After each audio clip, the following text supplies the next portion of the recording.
Assalamualaikum dan salam sejahtera. Anda bersama saya Rozman dan ini Niaga AWANI, dan sebentar saja lagi Nabilah Khaleeda rakan tugas akan menyertai kami untuk membawakan perkembangan di peringkat antarabangsa, dan saya akan mulakan dengan laporan ini terlebih dahulu.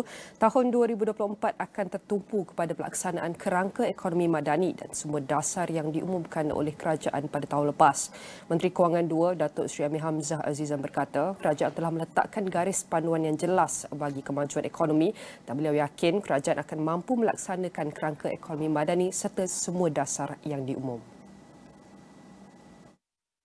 Dalam temu bual bersama bernama, Amir berkata terdapat isyarat bahawa persekitaran inflasi global menjadi lebih stabil yang akan membantu meningkatkan pertumbuhan ekonomi global termasuk Malaysia.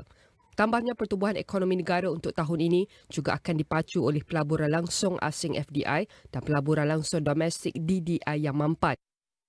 Amir Hamzah berkata pada 2023, kerajaan telah menetapkan strategi yang berkesan dari segi bagaimana ia akan melaksanakan kemajuan dan dengan itu memperkenalkan kerangka ekonomi madani. Di bawah kerangka itu, kerajaan telah mewujudkan dasar yang kukuh seperti Pelan Hala Tuju Peralihan Tenaga Negara, Pelan Induk Perindustrian Baharu 2030 dan Kajian Separuh Penggal Rancangan Malaysia ke-12. Menyangkal dakwaan mengenai ketidakupayaan kerajaan madani untuk memulihkan ekonomi, Amir Hamzah berkata ekonomi Malaysia merupakan ekonomi terbuka yang banyak dipengaruhi oleh persekitaran luaran. Amir Hamzah berkata rakyat Malaysia perlu menghargai kepentingan struktur tadbir urus yang lebih baik untuk negara. Industri perbankan negara digesa kekal berdaya saing untuk tangani kerumitan dan percanggahan pada era pasca normal. Perdana Menteri Datuk Seri Anwar Ibrahim berkata, pada era pasca normal, pengurusan institusi kewangan perlu berdepan dengan cabaran yang sangat pantas. Katanya biarpun berdepan cabaran, institusi kewangan menjadi tonggak sistem ekonomi negara kerana ia akan memberi keyakinan kepada rakyat dan pelabur. Saya tegaskan sekali lagi bahawa tonggak dalam sistem ekonomi negara itu juga institusi keuangan. Dan kalau institusi keuangan itu gagah perkasa dan diyakini, ia akan membantu perhatian dan keyakinan rakyat dan pelabur sama ada domestik atau luar negara. Anwar juga menjelaskan institusi kewangan seharusnya memikul tanggungjawab bersama-sama kerajaan untuk memastikan kejayaan reformasi ekonomi yang diketengahkan dalam rangka kerja ekonomi madani. Beliau berkata demikian ketika berucap melancarkan program perkasakan PKS Impact SME Hub di Menara Maybank pada Isnin.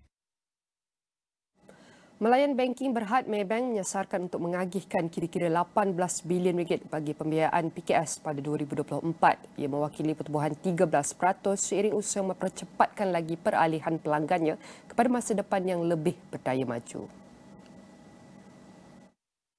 Ketua Pegawai Eksekutif Kumpulan bagi Perkhidmatan Kewangan Komuniti, Datuk John Chong berkata, Maybank menggerakkan hampir 17 bilion ringgit dalam pembiayaan PKS tahun lepas, dengan 5 bilion ringgit daripadanya adalah pembiayaan mampan, menjadikan jumlah pembiayaan untuk PKS berjumlah 66 bilion ringgit dari 2019 hingga 2023.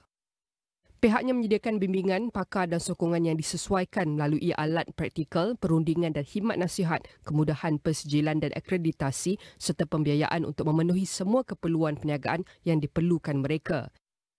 Chong berkata sejak pandemik, Maybank telah menyokong lebih daripada 18,000 PKS dari segi bantuan pembayaran balik pinjaman bernilai 30.4 bilion ringgit.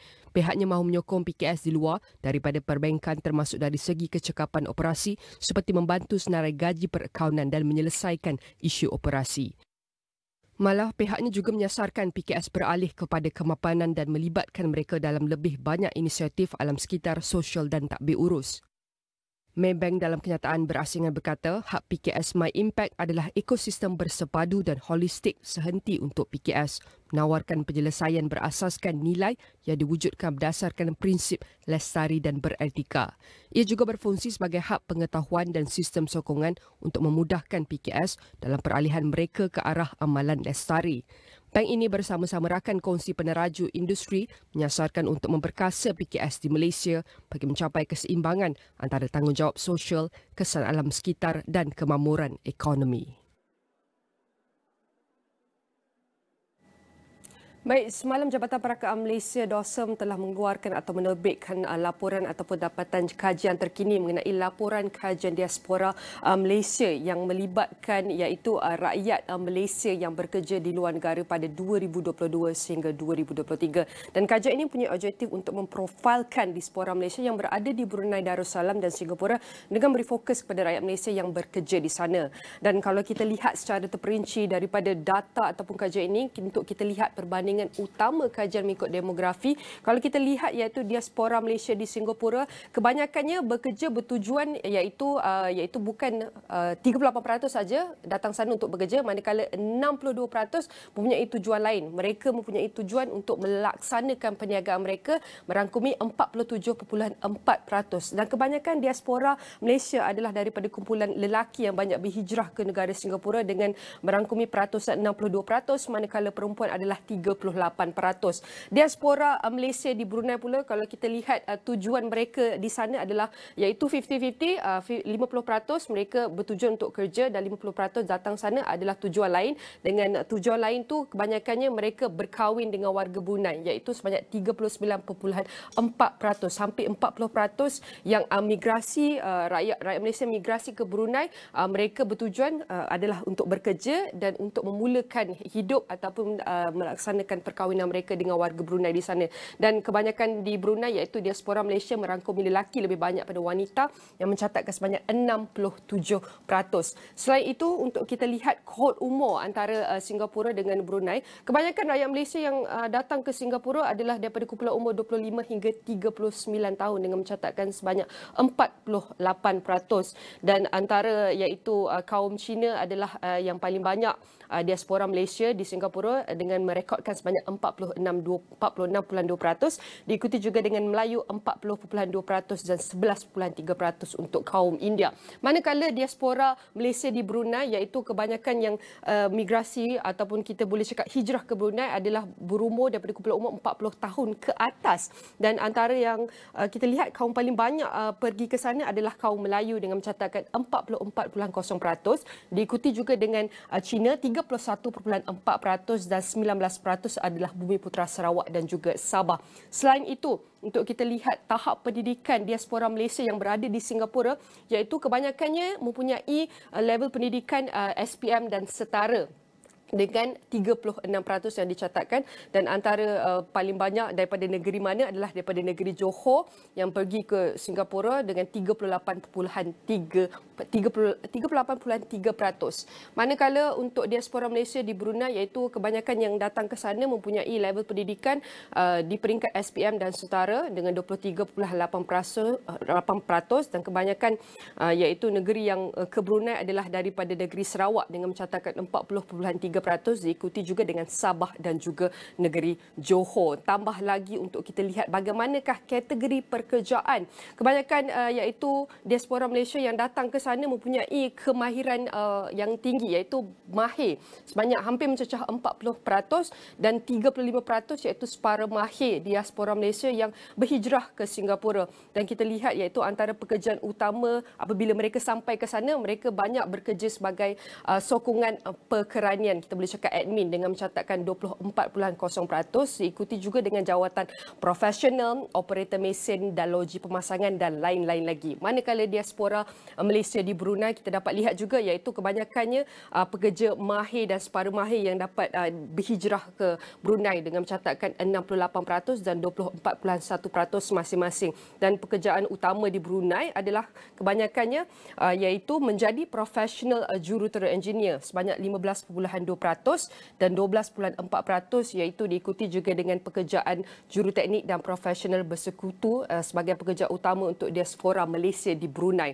Dan untuk kita lihat bagaimanakah perbandingan utama kajian mengikut ciri pekerjaan diaspora Malaysia di Singapura dan Brunei, iaitu kebanyakan yang mereka yang berhijrah ke sana, mereka bekerja tetap ataupun sepenuh masa dengan mencatatkan hampir 90% diaspora Malaysia di Singapura.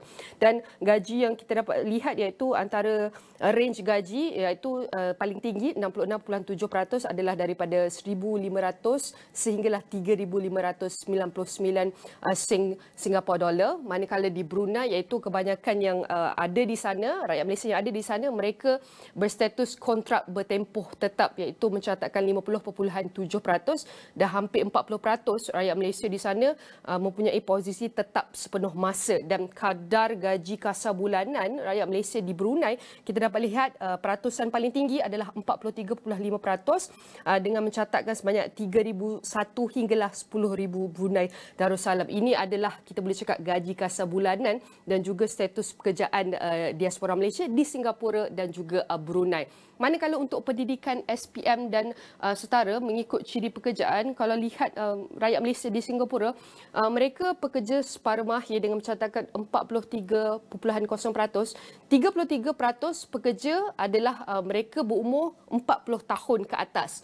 Manakala di Malaysia, rakyat Malaysia di Brunei kebanyakannya mencatatkan 51% untuk pekerja separuh mahir, di mana 45% pekerja berdatang daripada kumpulan umur yang berumur 35 tahun dan ke atas.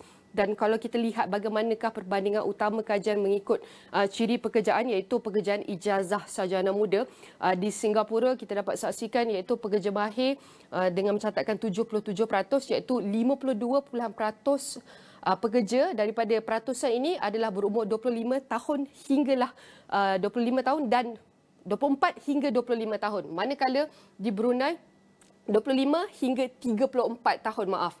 Dan rakyat Malaysia di Brunei kalau kita dapat saksikan di sini iaitu pekerja mahir sebanyak 94%, 69% daripadanya pekerja berumur 35 tahun dan ke atas. Ini adalah majoriti umur yang kita dapat saksikan di bawah pekerja mahir dan juga di negara Singapura dan juga Brunei. Manakala kita nak lihat kecenderungan mereka rakyat Malaysia untuk terus bekerja di luar negara, kita dapat saksikan di sini sebanyak 62% rakyat Malaysia mahu terus bekerja di Singapura untuk tempoh 6 tahun atau lebih dengan mencatatkan 48.4%.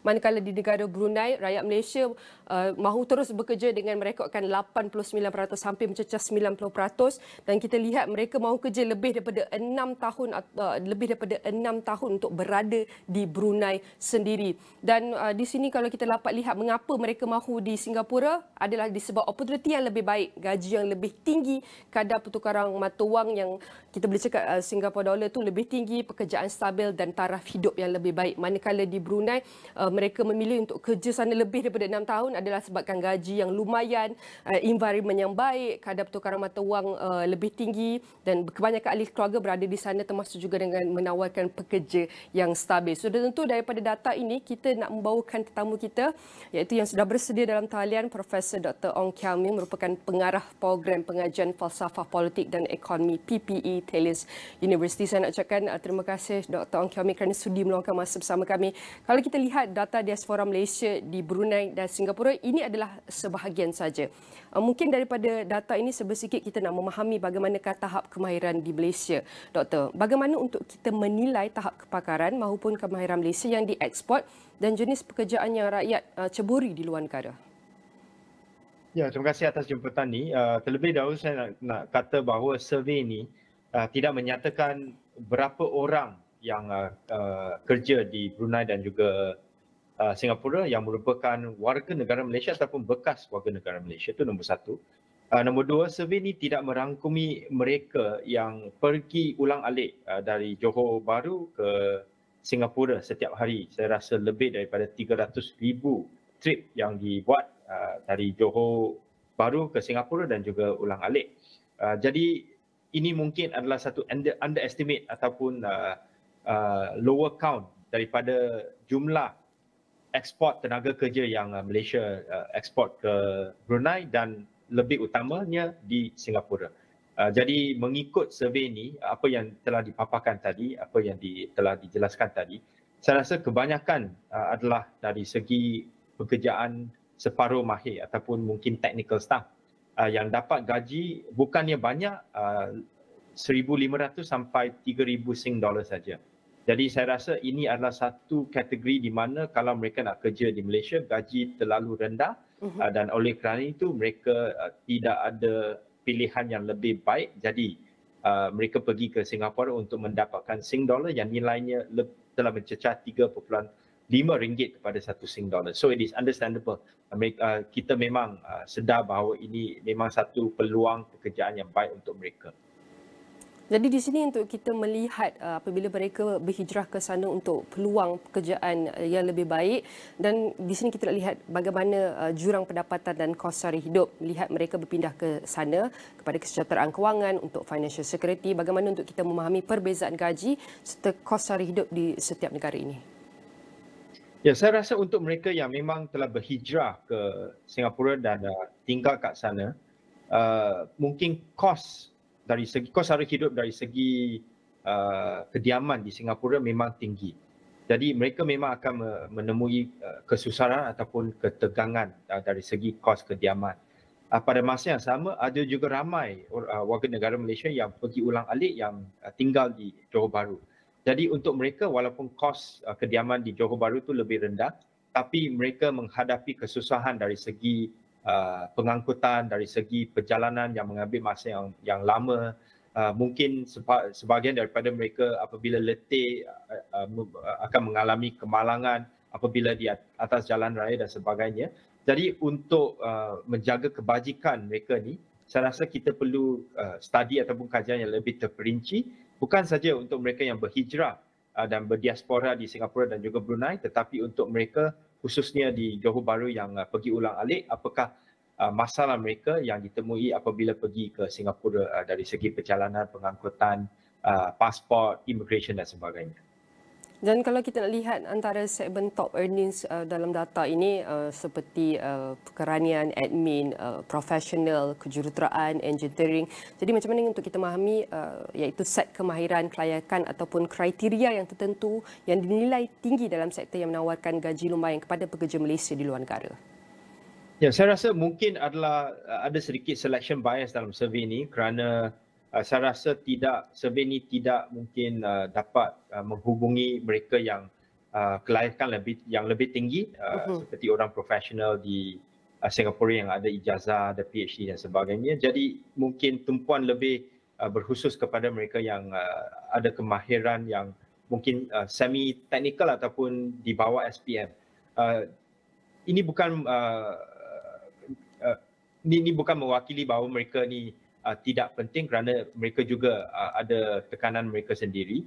Tetapi saya rasa untuk mereka yang berpendidikan yang lebih tinggi, cara untuk mengatasi masalah mereka mungkin berbeza dengan mereka yang ada kemahiran yang boleh dikatakan lebih rendah. Jadi kita mesti ada strategi yang berbeza untuk memahami masalah yang mereka hadapi dari segi peluang pekerjaan di Malaysia dan juga peluang yang lebih lumayan di Singapura.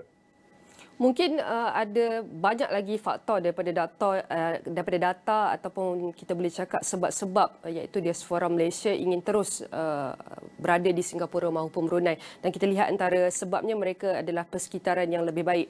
Kalau kita lihat kepada faktor budaya atau sosial, bagaimana ia memainkan peranan dalam mempengaruhi pilihan migrasi rakyat Malaysia ini? Saya rasa untuk kebanyakan orang Malaysia, warga negara Malaysia, mereka lebih suka untuk stay di Malaysia, untuk duduk di Malaysia kerana ada keluarga, kerana ada kawan dan sebagainya. Saya rasa untuk budaya tu, mungkin budaya di Singapura lebih kompetitif berbanding dengan apa yang berada di Malaysia, dan mereka memang akan menghadapi tekanan pekerjaan yang lebih tinggi. Mungkin Brunei itu ada sedikit berbeza kerana mungkin lebih relax berbanding dengan Singapura. Tetapi saya rasa kalau kita nak memahami peluang dan juga cabaran yang mereka menghadapi, kita perlu ada survei yang lebih terperinci yang tanya soalan-soalan seperti ini dari segi tekanan dan juga cabaran yang mereka menghadapi. Tetapi saya nak bangkitkan satu lagi isu ialah saya rasa kita tidak perlu melihat perkara ini sebagai perkara brain drain yang ada kesan yang terlalu negatif kepada ekonomi Malaysia, kerana untuk mereka yang bekerja di Singapura, mereka memang akan bawa duit yang pendapatan yang mereka dapati di Singapura dan bawa balik ke Malaysia untuk belanja di Malaysia, dan ini memang akan memberi satu rangsangan ekonomi di Malaysia. Tetapi dari segi masa panjang, isu brain drain dari segi mereka yang ada pendidikan yang tinggi, kalau mereka bermastautin di Singapura tanpa balik ke Malaysia untuk engage di ekonomi Malaysia, ini memang akan membawa satu lost opportunity kepada human resource di Malaysia. Dan bercakap mengenai brain drain, bagaimana usaha kerajaan untuk mengurangkan kesan negatif terhadap brain drain ini? Ya, saya rasa ada beberapa cadangan yang saya nak bangkitkan sekarang. Satu ialah kita mesti melihat mereka yang kerja di luar Malaysia sebagai satu aset aset Malaysia. Dan saya beri satu contoh untuk Singapura, mereka ada satu program yang dipanggil Singapore Global Network, di mana mereka menggunakan Economic Development Board mereka untuk connect dan network dengan semua warga Singapura yang berada di luar. Talent Corp diberi dana yang lebih, mereka juga boleh memainkan peranan ini supaya mereka boleh connect dengan warga negara Malaysia ataupun ex-Malaysia yang bekerja di Singapura dan juga Brunei, dan memberi peluang kepada mereka untuk melabur balik ke Malaysia untuk buat bisnes di Malaysia, untuk membuka syarikat di Malaysia, atau untuk balik ke Malaysia secara short term untuk memberi kepakaran dan juga pengalaman mereka kepada institusi-institusi tertentu di Malaysia. Itu cadangan nombor satu.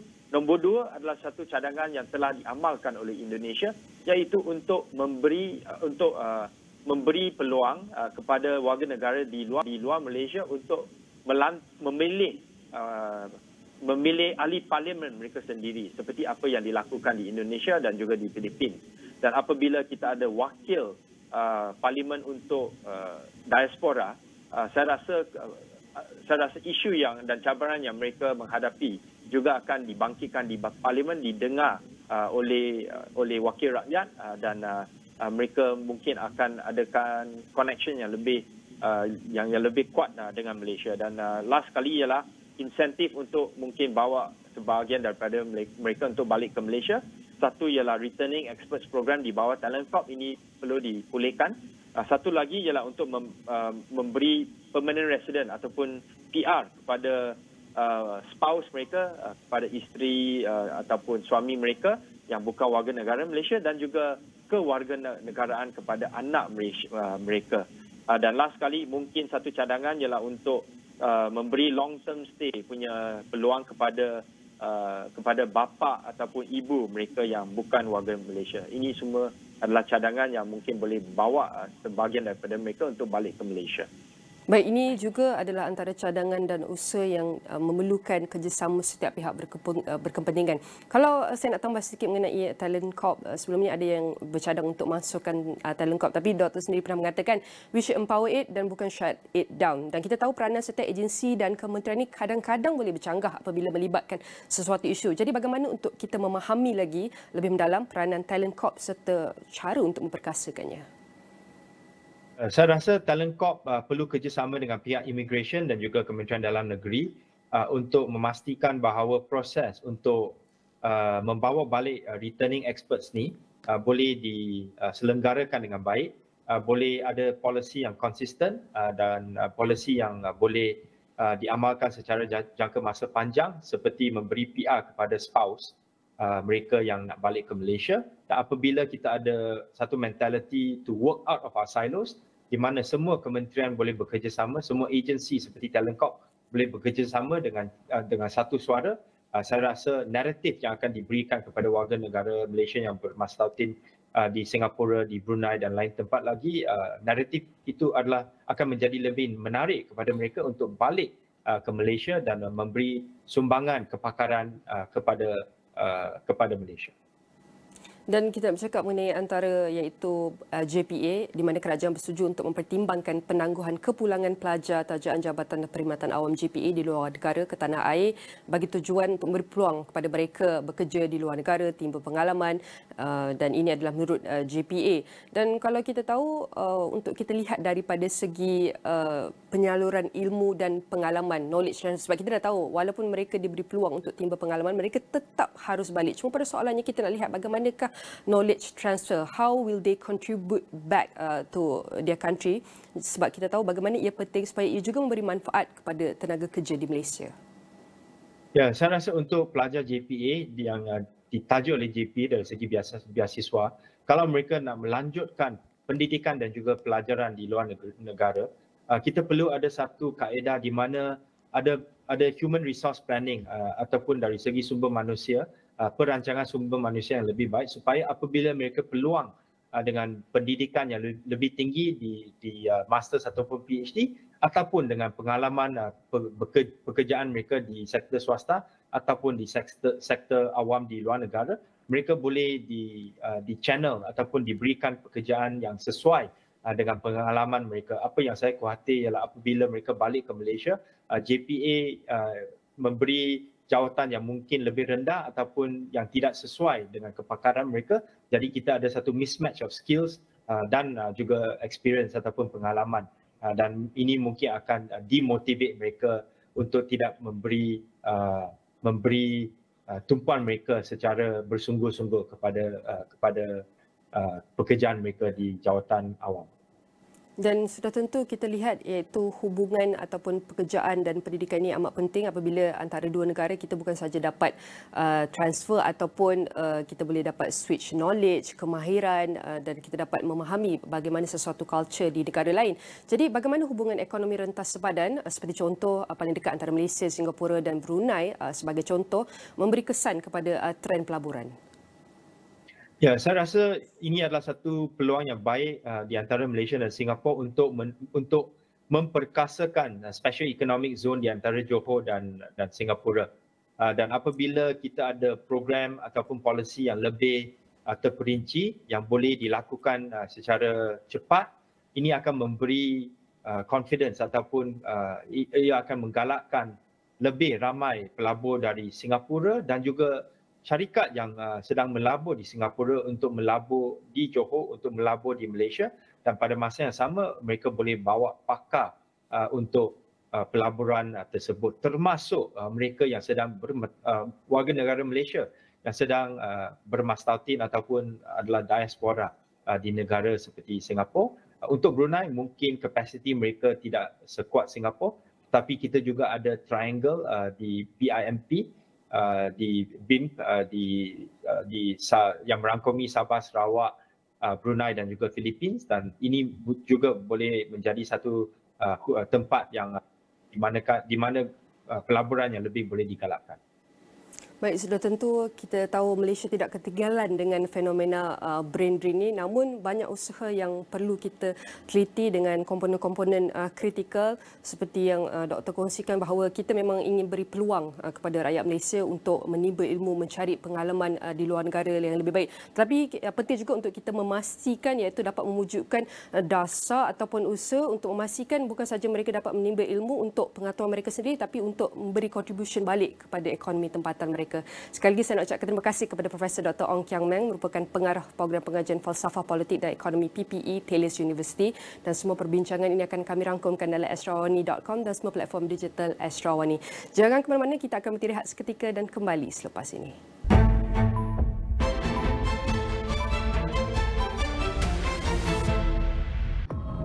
Aku cipta bebas app, masterpiece aku. App paling berkuasa pernah wujud di dunia.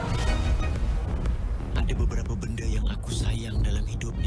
Programming dan Anggun. Hi guys, it's Anggun. Kau nak aku tolong kau jadi macam teka Remy dalam filem aku? Anggun tak akan percaya aku kalau aku tak ada social media dengan followers yang beribu-ribu. 20,000 to Tengku Remy. Rakyat tak diwajibkan untuk menggunakan bebas app lagi. Semua staf bebas app, korang semua kena pecat, bro. 30 juta data dalam tangan aku. This data is perfect. Kalau nak sampai syurga, kita kena lalu neraka dulu. Who actually are you? Tengku Remy or ID Zabran? ID. Tayangan perdana 23 Februari on demand dan di saluran-saluran berikut. Asia tumpuan utama dunia. Dengan ekonomi yang semakin rancak, pembangunan lestari dan tenaga boleh diperbaharui, apakah pula impak kecerdasan buatan AI pada perkembangan teknologi dan masa depan pekerjaan? Kami mendalami setiap berita dan cerita. Saksikan diskusi, dialog dan laporan khas di Agenda AWANI Asia bersama koresponden khas kami setiap Sabtu 9 malam di semua platform Astro AWANI. Gelombang keempat monsun timur laut kini beralih ke selatan tanah air dengan keadaan banjir di Johor semakin meningkat. Ekonomi Malaysia dijangka berkembang 4.5% pada 2024 dan 4.6% pada tahun hadapan. Seorang pelajar tingkatan 5 diculik sebelum dikurung, bekas teman lelakinya dikepung. Tiada laporan rakyat Malaysia terjejas dalam tragedi pengeboman di Jerman Cemetery.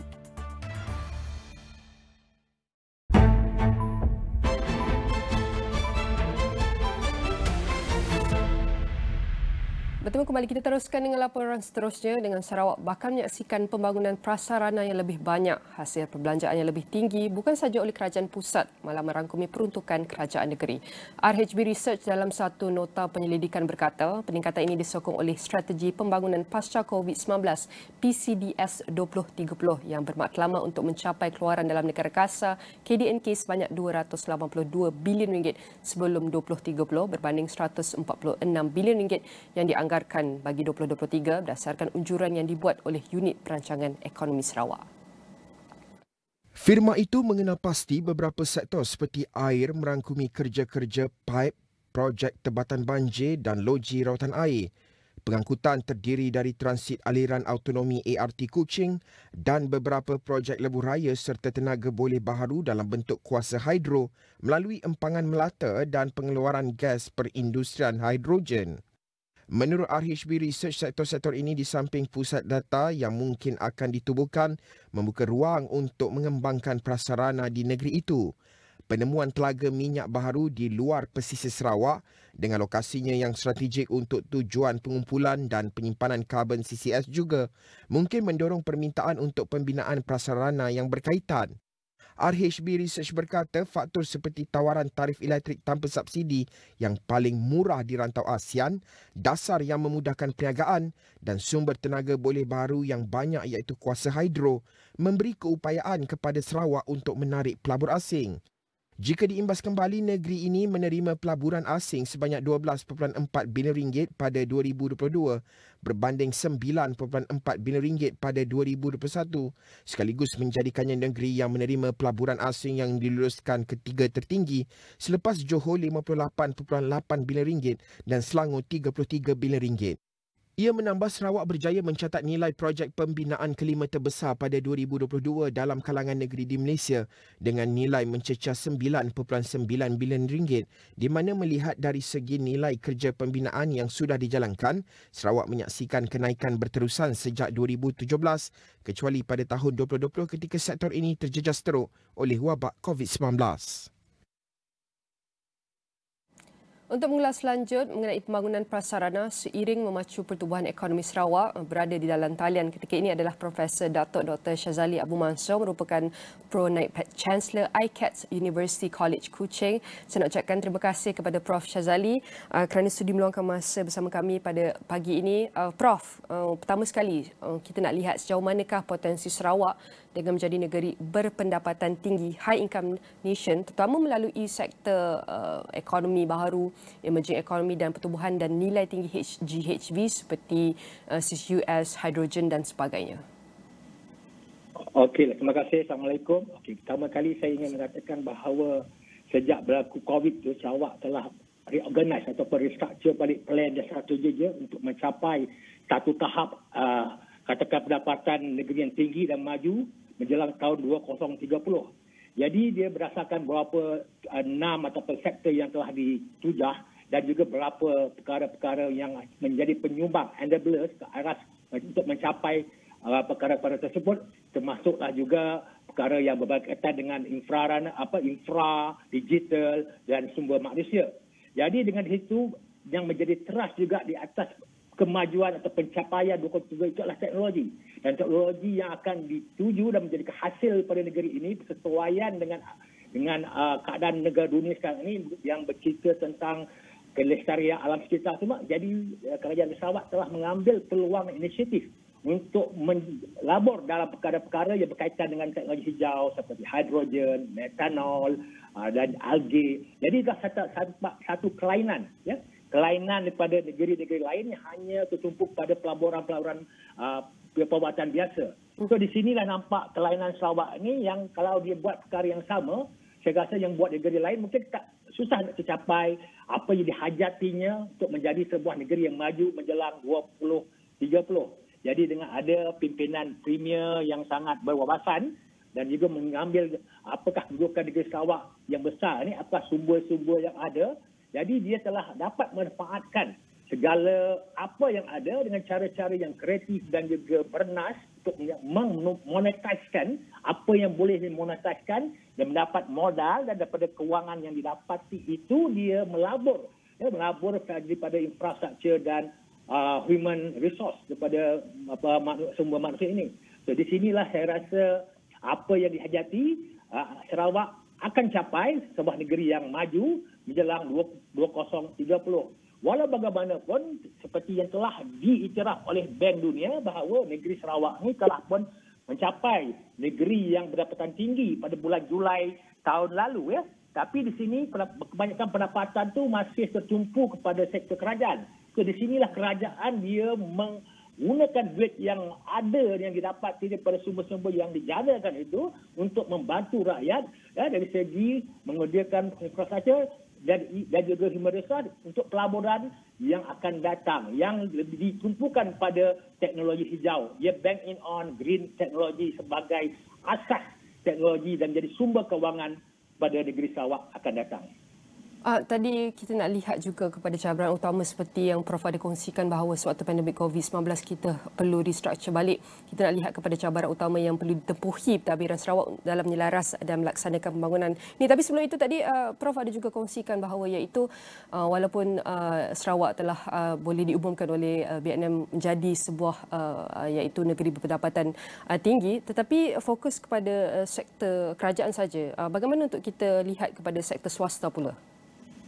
Jadi pendapatan tinggi ni sebenarnya hasil daripada kerajaan. Jadi kerajaan dia tak simpan hasil tu. Separuh disimpan untuk kegunaan masa depan. Dan kebanyaknya dilabur balik untuk keperluan pihak bukan kerajaan, dari rumah dekat swasta. Dan di sinilah bagi saya satu kaedah yang sangat strategik.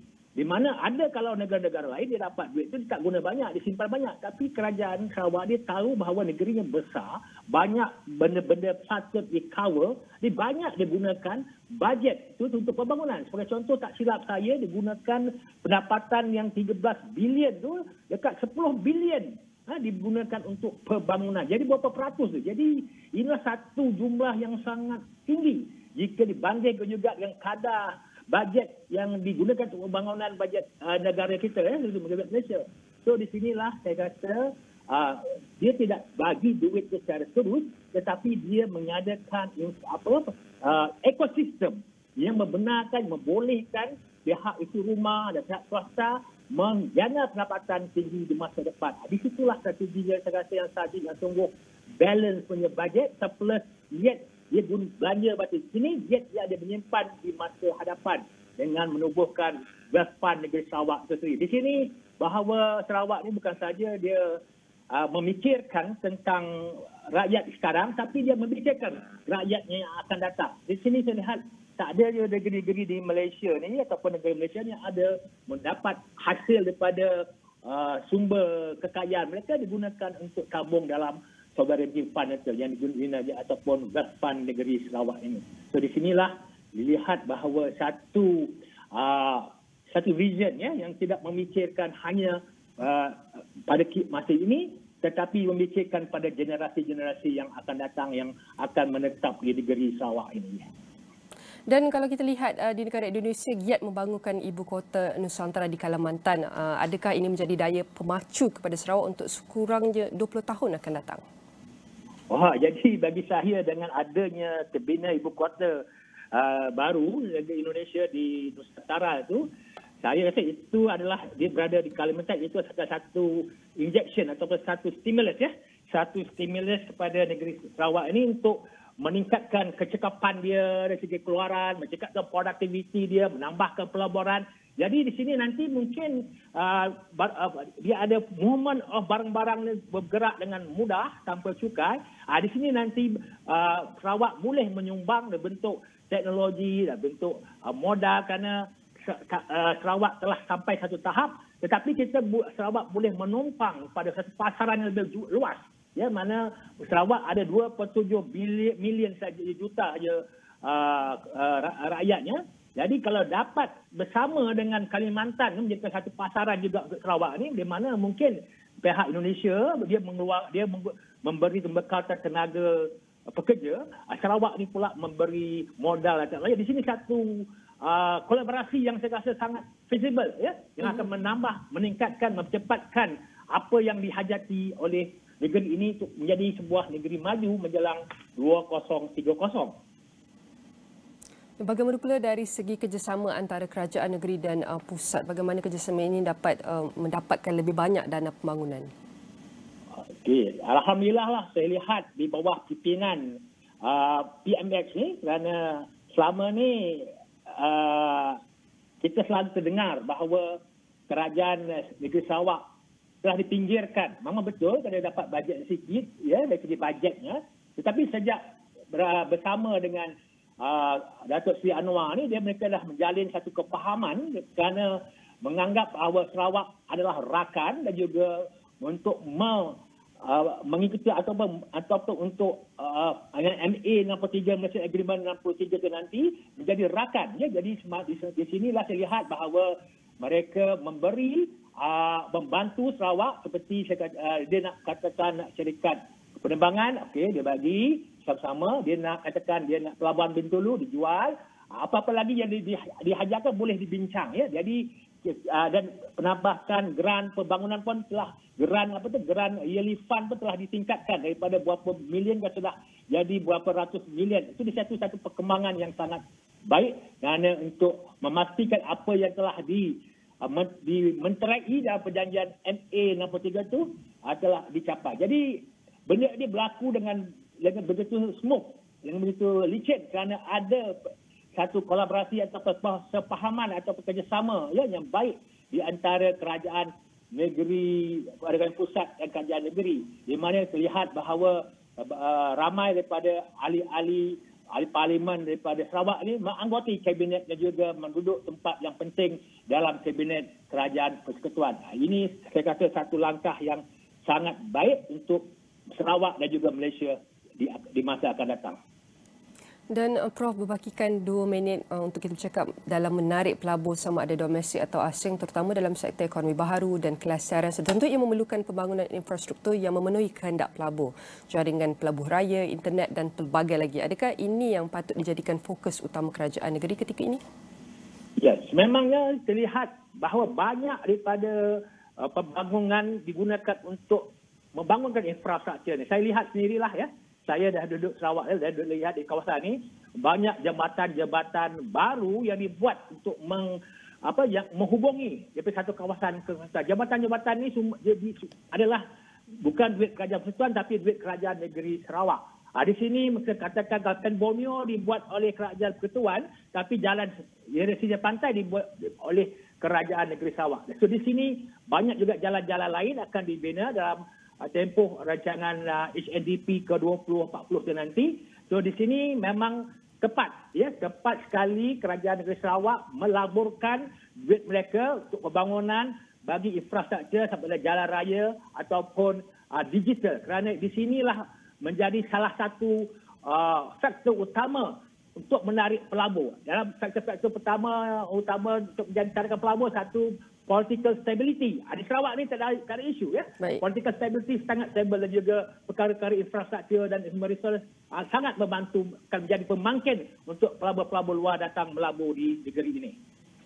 Baik, di sebalik cabaran dan penstrukturan semula reformasi yang perlu dilakukan, kita berharap usaha dan langkah-langkah ini akan terus dapat memacu ekonomi negeri Sarawak. Sekali lagi saya nak ucapkan terima kasih kepada Profesor Datuk Dr. Shazali Abu Mansur, Pro-Naib Chancellor ICAT University College Kuching, dan semua perkongsian ini akan kami rangkumkan dalam astroawani.com.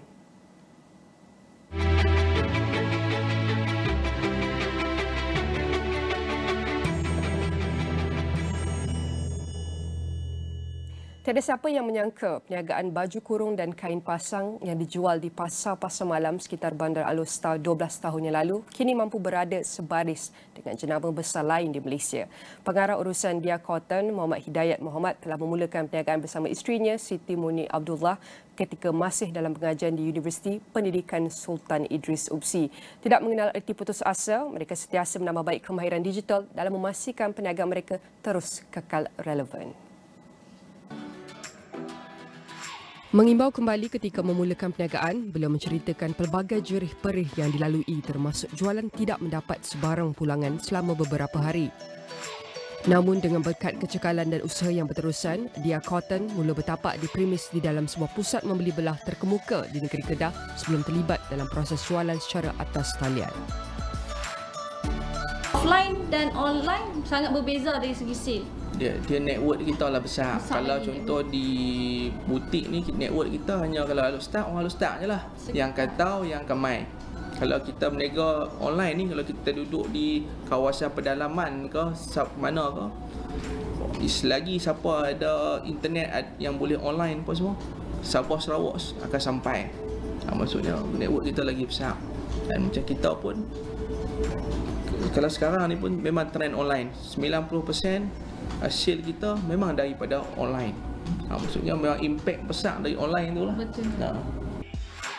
Setakat Februari 2024, Dia Cotton telah memiliki 22 cawangan di Semenanjung Malaysia. Kalau ikut perancangan kita, memang kita nak masuk di Brunei, kita nak masuk di Sabah Sarawak. Sebab di Semenanjung boleh katakan 90% kita dah masuk. Jadi kita nak peluaskan jenama kita ni untuk orang kenal lah, dan permintaan pun memang banyak. Tambah orang Sabah Sarawak, 40% yang beli online kita ni golongan Sabah Sarawak. Jadi dia pun minta kat kita. Jadi mungkinlah dalam setahun 2 tahun ni ekonomi kita pun pulih balik, okey balik, insya-Allah kita akan sampai. Dasarkan sokongan padu daripada pembeli dari Sabah, Sarawak dan Brunei, Muhammad Hidayat menyasarkan untuk membuka cawangan di lokasi berkenaan dalam waktu terdekat. Ini ada lagi satu cerita inspirasi usahawan. Sejak 1997, Pak Teh Buah hanyalah gerai buah biasa yang beroperasi di pasar malam. Namun transformasi yang dilakukan 4 tahun lalu mencetuskan fenomena buat perniagaan tersebut. Ia hasil keberanian seorang anak muda yang juga generasi ketiga keluarga Pak Teh, Taufik Tajuddin, yang melakukan penjenamaan semula Pak Teh Fruits melalui syarikat Taufik Tajuddin Trading ketika negara dilanda pandemik COVID-19. Belia berusia 35 tahun ini mengakui perubahan dan penjenamaan semula perlu dilakukan selari dengan keadaan ekonomi semasa demi meneruskan legasi yang diasaskan lebih 60 tahun lalu. Ternyata anjakan paradigma yang dilakukan 4 tahun lalu tidak sia-sia apabila Pak Teh Fruits yang beroperasi di Kampung Pelet Bukit Mertajam Pulau Pinang kini menjadi tumpuan penggemar buah-buahan segar termasuk raja buah iaitu durian. Pak Teh Fruits beroperasi secara rasminya Pak Teh Fruits itu sendiri pada tahun 2020 pada masa pandemik, dan di situlah bermulanya perjalanan yang betul-betul serius untuk Pak Teh Fruits. Tapi sebenarnya Pak Teh Fruits ni dia dah bermula pada tahun 1957 lagi, dan 2020 adalah anjakan paradigma untuk Pak Teh Fruits sendiri, daripada segi marketing, branding, daripada segi strategi. So lebih pada penjenamaan semula dan meneruskan legasi. Dua-dua sama jugalah. Antara buah yang terdapat di Pak Teh Fruits ialah Baby Sun Melon atau digelar telur dinosaur selain mangga susu, pelam apple, stak madu, betik Hawaii, limau Bali, bidara dan mata kucing. Dengan tema syurga buah seluruh dunia, kepelbagaian dan keunikan buah-buahan segar di Pak Teh Fruits menyebabkannya tular di media sosial sekaligus menarik perhatian pengunjung. Apa yang kami cuba promosikan dekat Pak Teh Fruits ni adalah syurga buah-buahan. Bererti kita ada dalam SKU Pak Teh Fruits sekarang ni kita ada 187 jenis buah yang datang daripada 29 negara. Cuma dia berskala lah. Maksudnya yang ada buah yang bermusim dan ada buah yang mengikut daripada kemampuan volume untuk supply dia lah. Kami sentiasa juga berusaha untuk merejah ke serata Asia ni untuk memperkenalkan batik fruit. Seperti yang baru-baru ni kami pergi untuk bekerjasama dengan pihak Jakarta dan juga insya-Allah akan datang kita akan bekerjasama dengan Brunei dan juga Singapura insya-Allah. Berikutan kedudukan batik fruit semakin kukuh, Taufik merancang membuka sekurang-kurangnya 5 lagi cawangan kedai di Pulau Pinang bagi memudahkan pelanggan membeli buah segar. Selain itu, rangkaian batik fruits di kawasan utara juga akan diwujudkan melalui pembukaan 31 cawangan di Kedah, Perlis dan Perak dalam tempoh 3 tahun akan datang.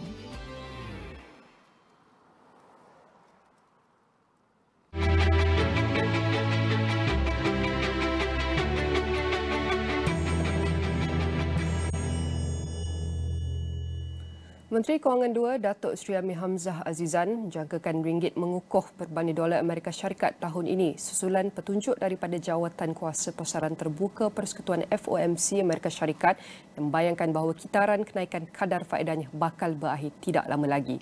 Rizab Persekutuan telah menaikkan kadar faedahnya sebanyak 11 kali sejak Mac 2022 kepada paras semasa 5.25 hingga 5.50% ketika ini. Menurut Amir, kenaikan kadar faedah di Amerika Syarikat kemungkinan sudah mencapai had maksimum. Selain itu, katanya usaha kerajaan menarik masuk pelaburan langsung asing FDI memainkan peranan penting mengukuhkan ekonomi tempatan sekaligus mampu mengukuhkan nilai ringgit. Amir Hamzah bagaimanapun enggan membuat sebarang unjuran tentang prestasi ringgit berbanding dolar pada akhir tahun. Ditanya sama ada terdapat keperluan untuk menambat ringgit berbanding dolar, Amir Hamzah berkata situasi pada masa ini amat berbeza berbanding apa yang berlaku semasa krisis kewangan Asia pada 1998.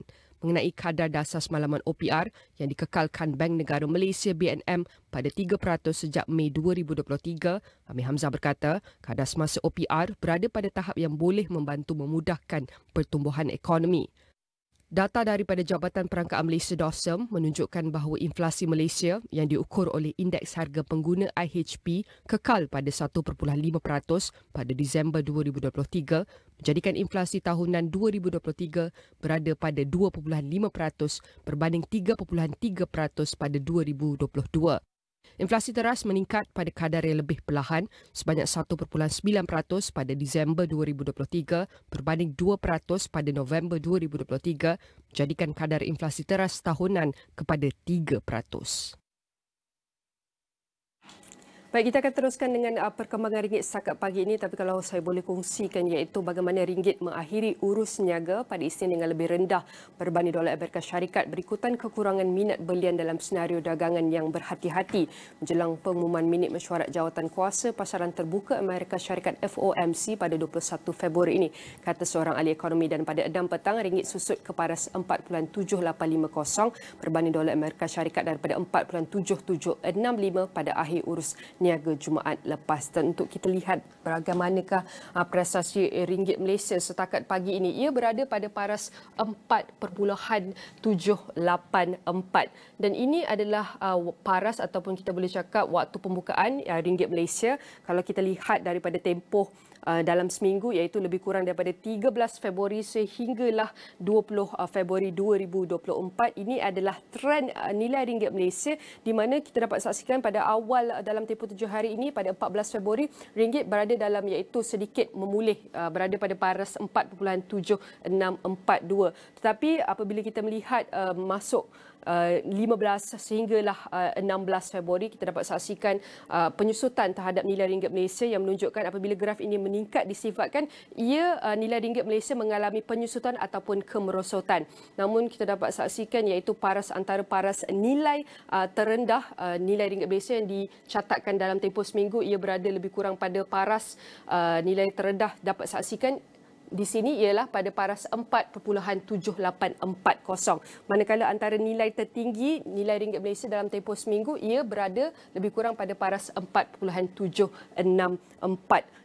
Dan ini adalah prestasi nilai ringgit Malaysia yang dapat kita saksikan setakat pagi ini. Kalau kita lihat sedikit bagaimanakah untuk tempoh dalam waktu sebulan, nilai ringgit, pergerakan nilai ringgit Malaysia terus iaitu mengalami momentum penurunan penyusutan. Apabila graf ini meningkat, nilai ringgit mengalami kemerosotan dalam tempoh sebulan daripada iaitu lebih kurang Januari sehinggalah 20 Februari 2024. Ini adalah prestasi nilai ringgit Malaysia yang dapat kita saksikan setakat pagi ini dalam tempoh seminggu dan juga 1 bulan. Dan saya akan beralih kepada pergerakan bursa Malaysia di mana kontrak niaga hadapan Fursi Bursa Malaysia iaitu FBM KLCI ditutup kukuh pada Isnin seiring dengan prestasi yang lebih baik di pasaran tudai.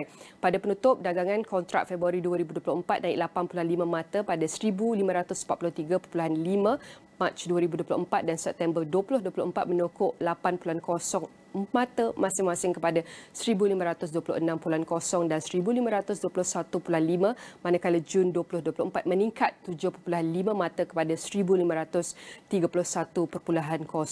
Dan setakat pagi ini iaitu prestasi FBM KLCI kita pada waktu pembukaan pada 9.43 pagi, prestasi Bursa Malaysia berada pada 1,540.21 atau 0.10%, peningkatan sebanyak 1.60. Dan kita dapat saksikan iaitu prestasi FBM KLCI kita berada atas 1,500 daripada semalam lagi, dan kita dapat saksikan peningkatan yang berterusan dalam prestasi ataupun waktu pembukaan hari ini. Dan dalam tempoh 5 hari daripada Rabu sehinggalah hari Selasa pagi ini, kita dapat saksikan momentum Bursa Malaysia mengalami pergerakan yang peningkatan yang berterusan daripada prestasi yang terendah iaitu lebih kurang 1,520 dan ia terus meningkat sehingga ia mencapai pada tahap terkini iaitu 1,540.74, dan ini adalah prestasi Bursa Malaysia yang dapat kita saksikan pada pagi ini dan bagaimanakah pergerakannya dalam tempoh 5 hari. Dan banyak lagi laporan yang akan dibawakan oleh rakan tugas Nabilah, Khaleeda. Jangan ke mana-mana, kita akan berehat seketika dan kembali selepas ini.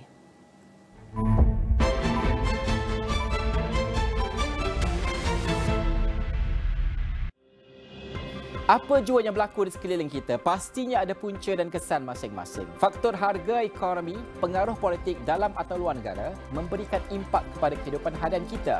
Di Niaga Awani kami memberikan gambaran jelas melalui analisis mendalam, merentas pelbagai segmen dan latar belakang. Kami akan bantu anda untuk faham segalanya. Bisnes, ekonomi, pasaran, Niaga Awani, 9 pagi Isnin hingga Jumaat, hanya di Astro Awani. Saat yang dinantikan telah tiba. Malam kemuncak meraihkan anugerah digital terpaling trending. Nantikan penampilan istimewa Caleb Scott dan Melly Goslow serta persembahan para penghibur popular tanah air. Bersama penyampai-penyampai terkenal. Gempak Most Wanted Awards 2023 secara langsung 25 Februari 9 malam di Astro dan Astro Go. Gergasi ini terus menongkah arus. This is huge. Setiap mereka ada impian yang diperjuangkan. Oh, yes! They didn't come here to surrender. They came here to battle back. Dan perjuangan itulah yang terus menyemarakkan musim ini dalam minggu penuh epik yang pasti menakjubkan. Panggil secara langsung di Astro. Dua beradik bawah umur dipercayai dieksploitasi ibu mereka telah pun diselamatkan oleh pihak JKM iaitu Jabatan Kebajikan Masyarakat. Yang di-Pertuan Agong bertitah bahawa Istana Negara tidak akan terlibat dalam sembarang percaturan politik. KPM belum putuskan bila pelajar perlu pakai semula seragam sekolah. Di pemakaian sedia ada diteruskan sehingga ia diputuskan kelak. Dua anggota polis ditahan kerja sehinggalah siasatan kes samun dan rogol.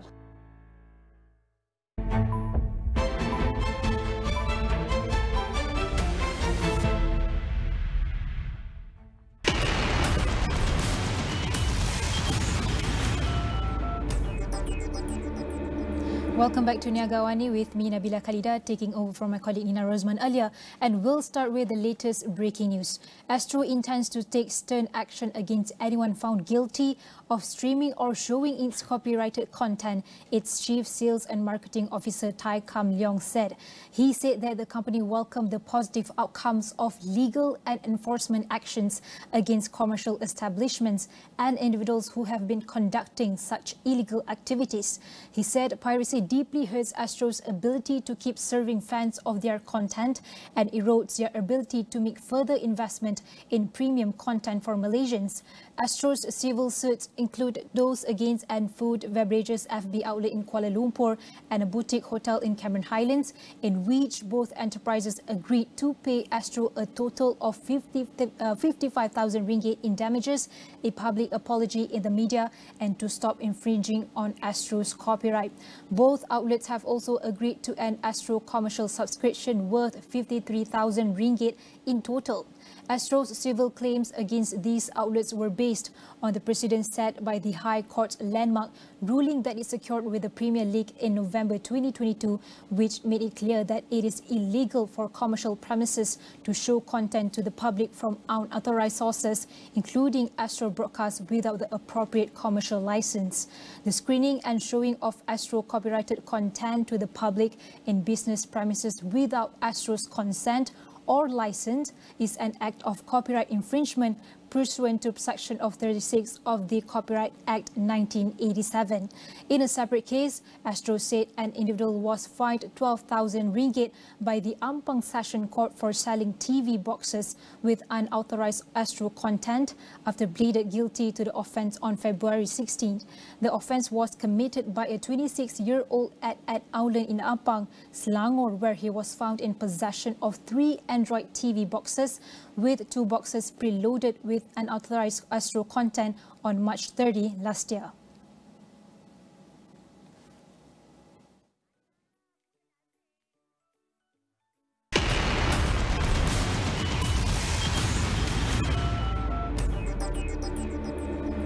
All right, moving on, world shares struggled to climb on Monday after the chances of early interest rate cuts globally receded and Chinese markets recorded modest gains on their return from the Lunar New Year break.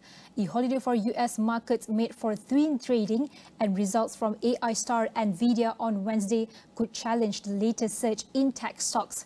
MSCI's broadest index of world shares and Europe's broader index of stocks both traded around 0.05%. A red-hot US CPI print on Tuesday, followed by another upside surprise in producer prices on Friday, left investors anxious inflation will persist. A weaker retail sales report suggesting slower economic momentum augmented their concerns. However, US labour market numbers have continued to show plentiful jobs and elevated wage growth. Meanwhile, in Asia, Japan's Nikkei ended flat on Monday, pressured by chip-related shares following a slump in their US counterparts late last week.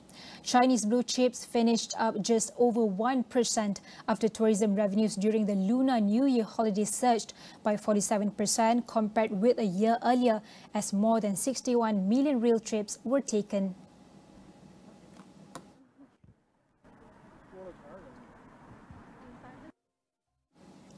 Germany is likely in recession now as external demand is weak, consumers remain cautious, and domestic investment is held back by high borrowing costs, the Bundesbank said in a regular monthly report on Monday about Europe's biggest economy. Germany has struggled since Russia's 2022 invasion of Ukraine pushed up energy costs, and its vast industry-heavy economy is now in its 4th straight quarter of zero or negative growth, weighing on all of the Eurozone. This week's performance has raised questions about the sustainability of the German economic model, and critics argue that much of its energy-reliant heavy industry is now being priced out of international markets, warranting an economic transformation. The government, however, has pushed back on gloomy projections, arguing that it is merely a perfect storm of high energy costs, weak Chinese demand, and rapid inflation inflation that temporarily holds back growth but does not fundamentally question economic strategy. For now, the weakness will persist as the foreign industrial demand is trending down and the order backlog is dwindling. Firms are also holding back investment, partly because financing costs have risen sharply since the European Central Bank pushed up interest rates to a record high to combat inflation, the central bank said. High nominal wage growth is also impacting firms, and strikes in key sectors such as transport could also weigh on the growth in the counter. Disruption of shipping in the Red Sea will, however, not have significant impact because there is plenty of spare capacity in shipping and because freight costs are only a minor part of the overall good of cost. While the outlook is weak, the bank said it expects no major deterioration in the labour market, which has insulated the economy so far, and Germany was not facing a broad-based prolonged recession.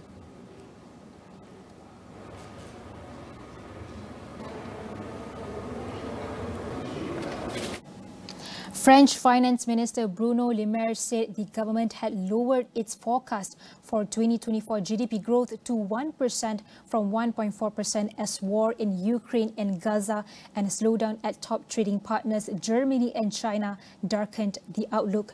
He also said that state spending would be cut by 10 billion euros or $10.8 billion across all departments and agencies. However, the growth forecast remains positive but takes into account the new geopolitical context, including problems with maritime transport in the Red Sea and the economic slowdown in China and Germany.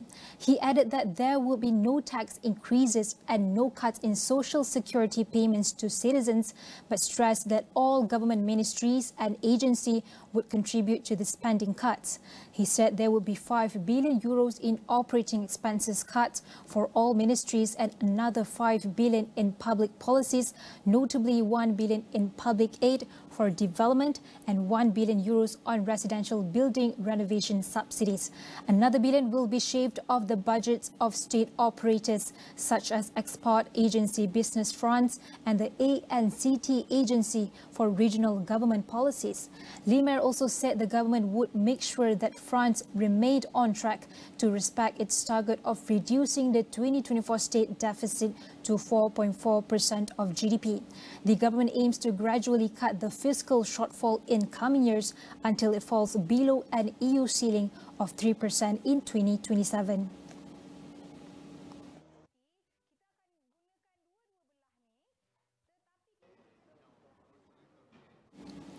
A U.S. threat to hit financial firms doing business with Russia with sanctions has chilled Turkish-Russian trade, disrupting or slowing some payments for both imported oil and Turkish exports.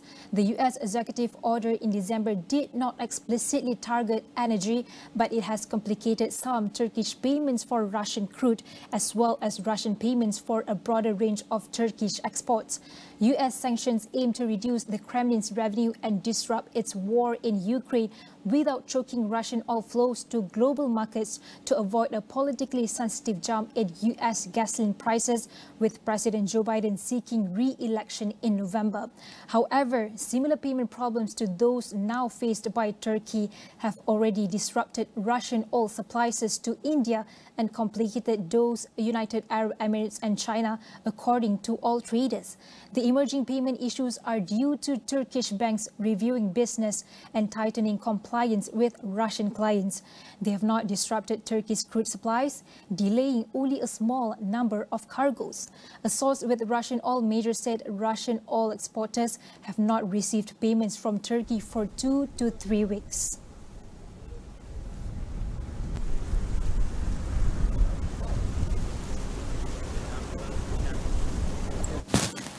Goldman Sachs raised its year-end target for the benchmark S&P 500 to 5,200, reflecting roughly a 4% upside from current levels, citing an improved earnings outlook for the index companies.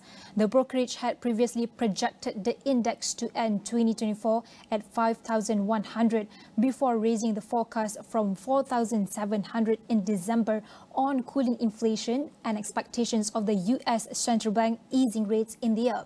Goldman on Friday forecast an 8% profit increase for S&P 500 companies this year, fueled by an improved U.S. economic outlook and stronger mega-cap profit margins. Lead strategies at Goldman Sachs' David Costin expects strong world GDP growth and a slightly weaker dollar will support earnings per share, while lower rates and lower oil prices will be a slight drag. He added that the growth in artificial intelligence and consumer strength is expected to propel revenue growth alongside margin expansion.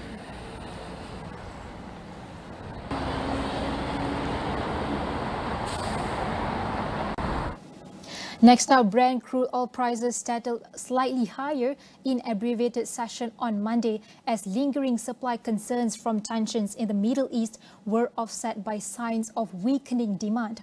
All markets saw thinner volumes than usual due to the President's Day holiday in the US. Brent futures gained 9 cents to settle at $83.56 a barrel. The WTI contract for April delivery was down 11 cents to $78.35 a barrel. Both Brent and WTI futures last week gained about 1.5% and 3% respectively, reflecting the increasing risk of the Middle East conflict widening. The conflict in the Middle East continued over the weekend as Israeli raids put the Gaza Strip's second largest hospital out of service. On Saturday, Yemen's Iran-aligned Houthi fighters claimed responsibility for an attack on an India-bound oil tanker. The US has proposed the United Nations Security Council oppose Israel's Rafah assault and back a temporary Gaza ceasefire. Capping oil gains were slowing demand forecast from the International Energy Agency and a bigger than expected increase to US producer prices in January, amplifying inflation concerns and lifting the dollar.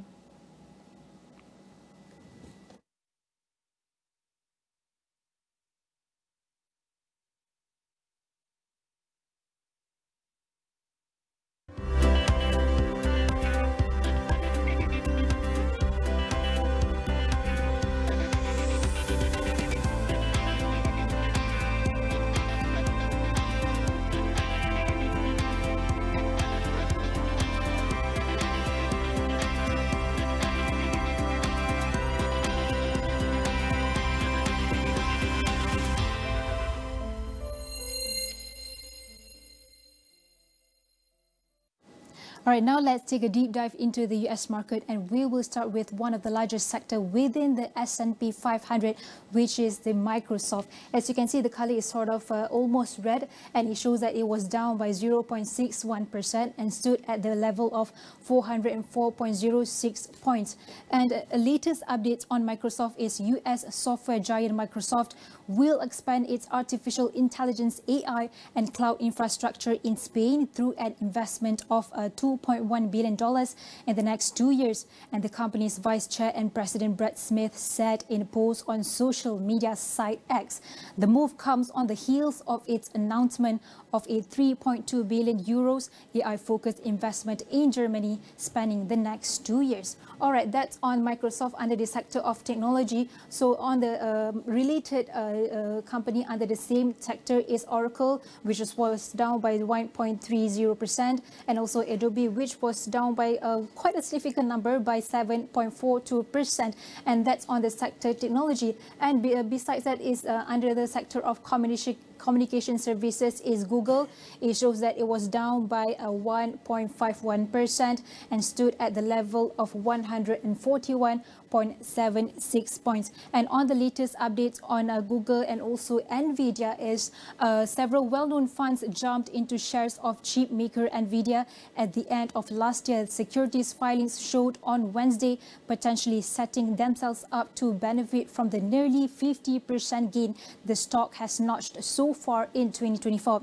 Nvidia has been a top beneficiary of technology companies' race to build artificial intelligence into their products and services, with investor excitement over the new technology sending the stock up nearly 240% last year. The chip maker overtook Alphabet as the third most valuable US company on Wednesday with a market capitalization of $1.78 trillion. And among the funds adding new stakes is NVIDIA World Capital Management, which bought more than 254,000 shares, a stake worth more than $126 million as the end of December.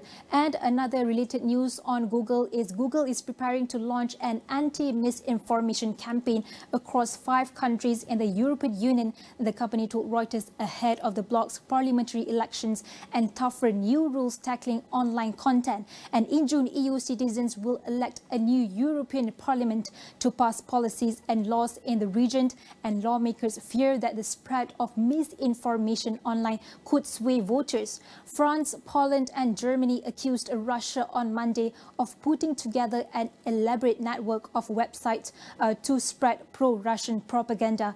Europe's Digital Service Act, which comes into force this week, will require very large online platforms and search engines to do more to tackle illegal content and risk to public security. And from this spring, Google's internal jigsaw unit, which operates to tackle threats to societies, will run a series of animated ads across platforms such as TikTok and YouTube in 5 EU countries: Belgium, France, Germany, Italy and Poland. All right, then on Google and also NVIDIA. Another one under the sector of communication service is Meta, which was down by 2.21% and stood at the level of 473.32.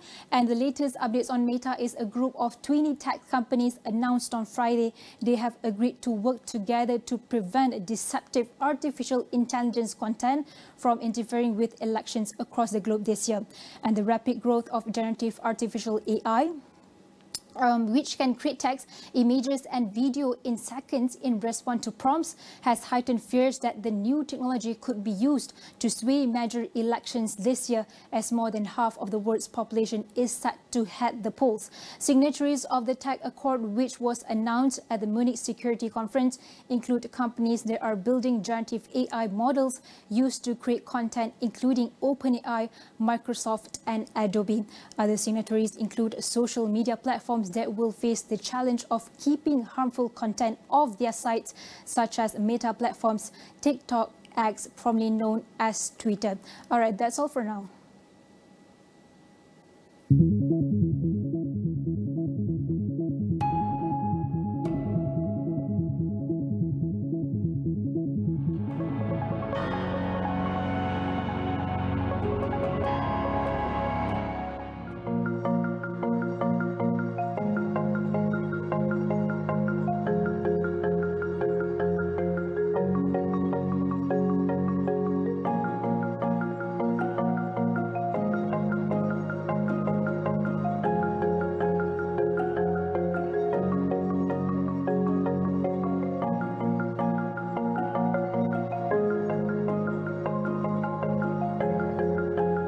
There is a product that's called Cyanopress. It's a little bubble of that has the medicine in it with a tiny little needle that you can use to put it in your thigh, and it protects you for 3 to 4 months from getting pregnant. And you know that half of all pregnancies in the world are unintended, like the woman did not want to be pregnant, right? And to be able to have a tool that you can control yourself and give yourself an injection to protect yourself from getting pregnant, it's game-changing.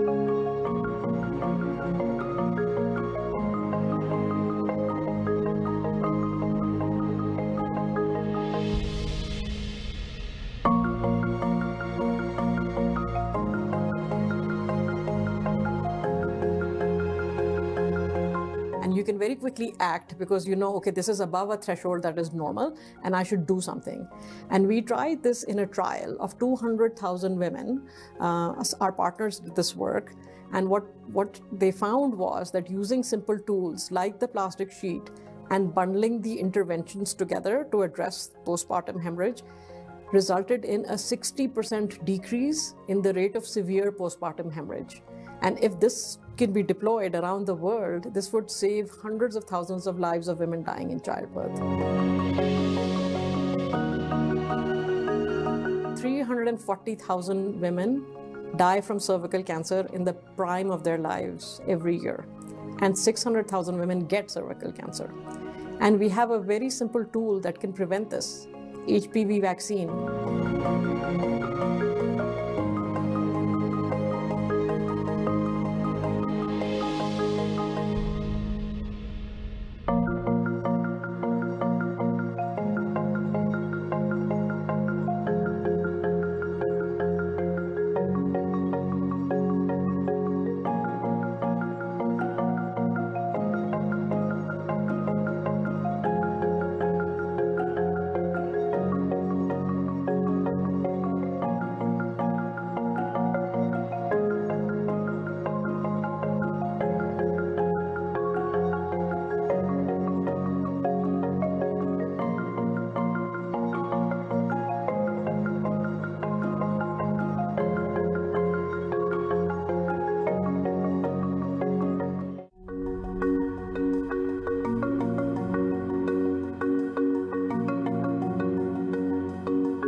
I would say one is I call initiative. You know, don't wait for someone to ask you to do something, but you know, just do it and get the work done, whatever it is. So I think that's really important. Then, in terms of what you do and how to do it, you know, just do a tad more or a tad better than the expectation is, because you know, you will enjoy that better. You will have a happy client or a happy manager or whatever. I think that's really important. Last but not least, I would say personal connections. Despite all the technology there is out there, ultimately people make the world go round, and it's about the connection that you have with your customer, that you have with your colleague, that you have with your manager. I think that is personal connections and your network. That is ultimately, you know, a very important differentiator in a successful career.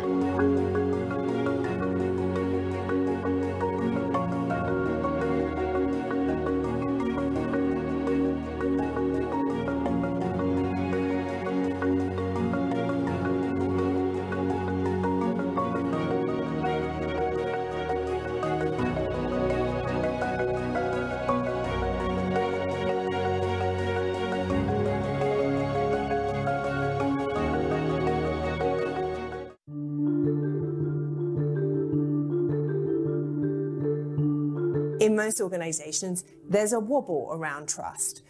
Maybe it starts with an individual, or maybe it starts with a group. Leaders very rarely catch it there.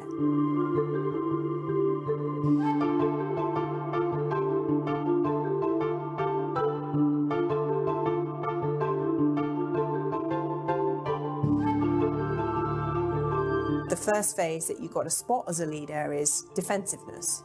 So is there like a lot of defensiveness going on in the team or the organization? Defensiveness, I should say, can be really constructive because people still care, right? Defensiveness has an energy, they're still engaged. Employees, they start to lean back. It's more than having sort of a bad day, right? They're doing the bare minimum. I've even seen disengaged employees where they have 2 jobs and the leader doesn't even know.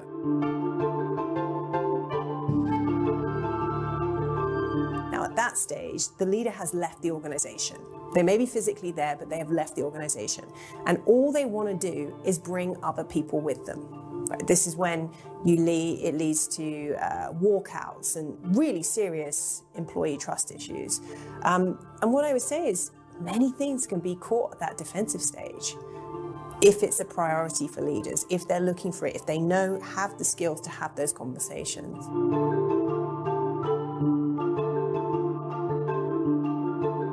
The way employees often experience a lack of trust is through control issues. So if you talk to employees and they say, oh, I don't feel trusted, they'll say, you know, I do something and then my boss checks it.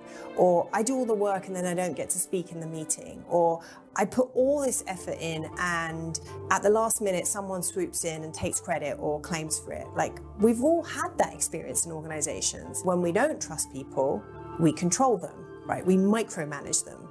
And so Leaders are often not aware of when they're doing this, believe it or not. It's really useful feedback for a leader because the one thing they need is more time. They want to be able to let go. And so helping leaders identify sort of when they become micromanagers is really useful feedback.